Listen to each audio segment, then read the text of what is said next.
এতদিনে যেটা শিখলাম, অতিরিক্ত সুখের কথা আর অতিরিক্ত কষ্টের কথা কাউকেই বলতে হয় না। অতিরিক্ত সুখে মানুষ নজর লাগায় আর অতিরিক্ত কষ্টে লবণ ছিটায়। আমাদের বিয়ের পর যখন প্রথম আমার জন্মদিন আসে, তখন আপনাদের ভাইয়া খুব শখ করে এই শাড়িটা আমাকে কিনে দিয়েছিল তার নিজের পছন্দে। বাসায় এনে সে আমাকে সারপ্রাইজ দিয়েছিল।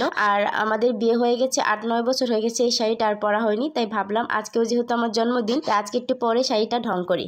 বিয়ের আগে আমার বাবা বলতো, মাশাআল্লাহ আমার মেয়ে যে অনেক ভাগ্যবতী আর অনেক লক্ষ্মী একটা মেয়ে। জানো বাবা, শ্বশুর বাড়িতে এসে না তোমার সেই লক্ষ্মী মেয়েটাকে এখন শুনতে হয় সে নাকি অলক্ষ্মী।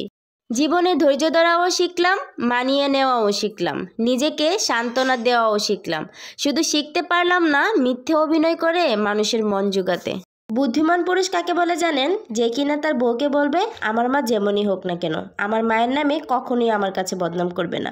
আর অপরদিকে তার মাকেও বলবে, শোনো মা, এই মেয়েটা তার বাবা মাকে ছেড়ে আমার বাড়িতে এসেছে, তাকে কখনোই কষ্ট দিও না।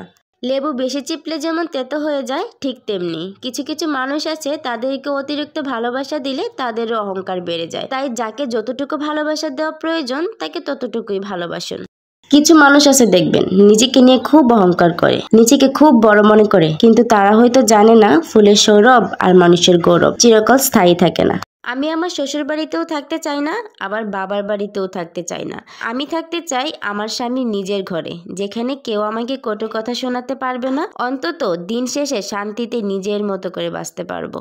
ওরা কারা ভাই, যারা কিনা বউ রাগ করলে ফুল, চিপস, চকলেট, আইসক্রিম এগুলো না তাদের রাগ ভাঙায়, আর এদিকে আমি যে রাগ করে বসে আছি সেটা আমার জামাই বেটা বুঝতেই পারে না। বলেন তো কেমনটা লাগে?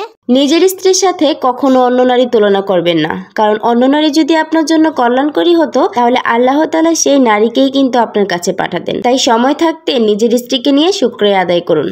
আগে মায়ের মুখ থেকে শুনতাম, তেঁতুল গাছে যত পাতা শ্বশুর বাড়িতে তত কথা। আগে যদিও এই কথাটার মানে বুঝতে পারতাম না, কিন্তু বিয়ে হবার পর সেই কথাটার মানে খুব ভালোভাবে বুঝতে পারছি। যখন বন্ধুদের মধ্যে ঝগড়াঝাটি হয় তখন তাদের মধ্যে মারামারি হয়, হাতাহাতি হয়, আর যখন বান্ধবীদের মধ্যে ঝগড়া হয় তখন তাদের মধ্যে যত কুকীর্তিগুলো আছে সব ফাঁস হয়। ভালো এবং লক্ষ্মী বউয়েরা কি করে জানেন? কখনো রেস্টুরেন্টে খেতে যায় না, কখনো শপিং করতে চায় না, কখনো স্বামীর কথা অমান্য করে না, স্বামীর কথায় একদম উঠে আর বসে। বিশ্বাস করেন এরকম বউ আপনি একটাও পাবেন না। সো যেটা পাইছেন সেটাকে নিয়ে শুকরিয়া আদায় করেন, না হয় যেটা আছে সেটাও কিন্তু থাকবে না। নারীকে সবজি দিলে সে তরকারি বানিয়ে দেখাতে পারে, নারীকে ঘর দিলে সে সংসার বানিয়ে দেখাতে পারে, নারীকে ভালোবাসা দিলে সে আপনার জন্য জীবনও দিয়ে দিতে পারে। মোট কথা, নারীকে আপনি যা দিবেন তার দ্বিগুণই ফেরত পাবেন, হোক সেটা ভালোবাসা কিংবা ঘৃণা।